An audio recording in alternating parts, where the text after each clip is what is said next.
Assalomu alaykum aziz kuzatuvchilar. Bugun sizlar bilan o'simlik hujayrasining tuzilishini mikroskop yordamida kuzatishni o'rganamiz.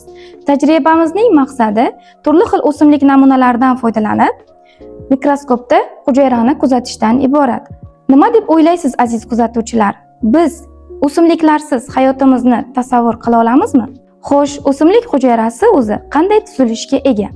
O'simliklar hujayrasi barcha evkariot hujayralar singari o'zining maxsus ichki tuzilishiga ega.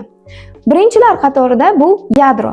Yadro o'simliklar haqidagi irsiy axborotni DNK va RNK ko'rinishida saqlaydigan va avloddan avlodga o'tkazadigan maxsus qism hisoblanadi. Sitoplazma. Sitoplazma hujayrani ichki bo'shlig'ini to'ldirib turadigan yarim suyuq modda hisoblanib, hujayraning barcha ichki organoidlari sitoplazmada joylashgan bo'ladi. Donador endoplazmatik tor. Bu qism oqsillar sinteziga javobgar hisoblanadi. Silliq endoplazmatik tor esa lipid va uglevodlar sintezini amalga oshiradigan organoid hisoblanadi. Golgi apparati. Endoplazmatik torlarda sintezlangan organik moddalar Golgi apparatiga keladi va bu yerda hujayraning boshqa organoidlarga ajralishga tayyor shira ko'rinishda taqsimlanadi. Mitoxondriya. Mitoxondriya hujayraning ATF ya'ni kuch stansiyasi bo'lib xizmat qiladi. ATF sinteziga javobgar hisoblanadi. Barcha hujayralar uchun universal hisoblangan sitoplazmatik membrana esa hujayraga moddalarni tanlab o'tkazish vazifasini bajaradi. Boshqa evkariotik hujayralardan farq qilib, o'simliklarda hujayra devori mavjud.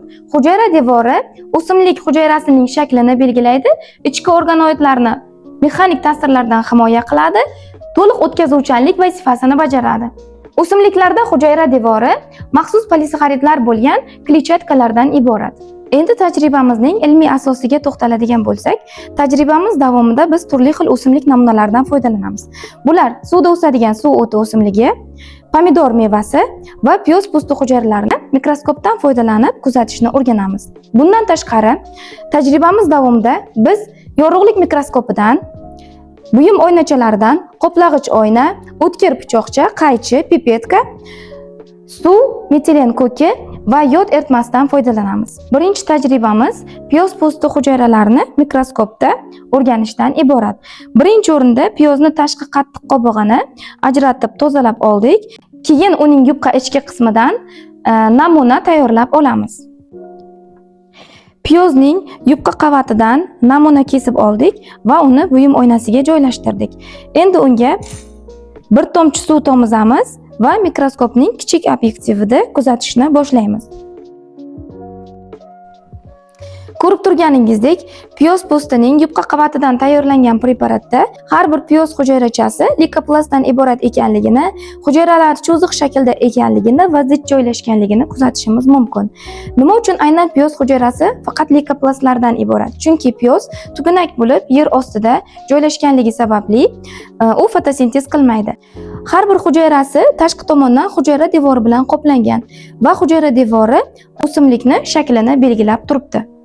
Rangsiz ko'ringan bu preparatga ozgina, ya'ni bir tomchi metilen ko'kidan tomizamiz va mikroskopda yana kuzatamiz. Metilen ko'ki bilan ishlov berganimizda preparatimizda hujayra devorining qalinligini va hujayralarda yadroni mavjudligini ko'rishimiz mumkin. Chunki metilen ko'ki ta'sirida yadrolar bo'yaladi. Ikkinchi tajribamiz pomidor mevasi po'stidan preparat tayyorlash orqali hujayrani xromoplastlarini kuzatishdan iborat. Pomidorning po'stloq qismidan namuna oldik va unga bir tomchi suv tomizib, qoplag'ich oynani yopamiz va mikroskopda kuzatamiz. Pomidor po'stidan tayyorlangan preparatimizni mikroskopning kichik obyektivida kuzatganimizda, demak, hujayralari piyoz po'sti hujayralaridan biroz farq qilishini, ya'ni yumaloq shaklda ekanligini va unda sariq hamda qizg'ish rang beruvchi xromoplastlar mavjudligini ko'rishimiz mumkin. Uchinchi tajribamiz suvda o'sadigan o'simlik namunasidan preparat tayyorlash orqali sitoplazmatik oqimni kuzatishdan iborat.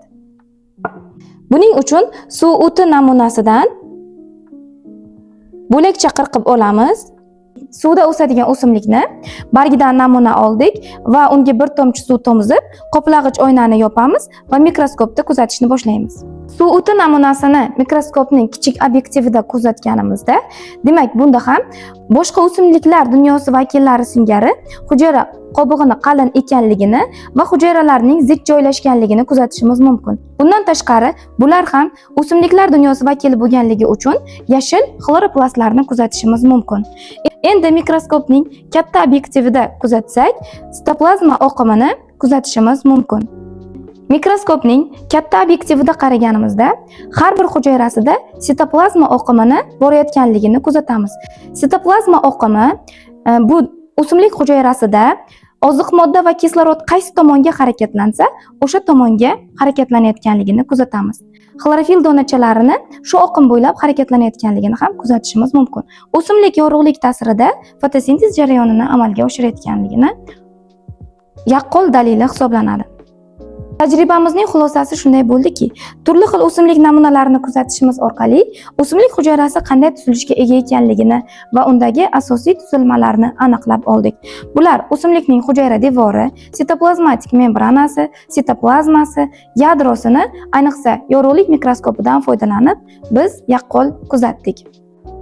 Turli xil o'simlik hujayralarini o'rgangan bo'lsak-da, ularning vazifasi va ichki tuzilishi, shakli bir-biridan farq qilishini tajriba davomida kuzatdik. Endi aziz kuzatuvchilar, sizga bir savol bilan murojaat qilsam. Mana shu mikroskop ostida ko'rinadigan kichik tuzilmalar qanday qilib ulkan daraxtlarni tik tutishda yordam beradi deb o'ylaysiz? Javoblaringizni izohlarda kutib qolaman.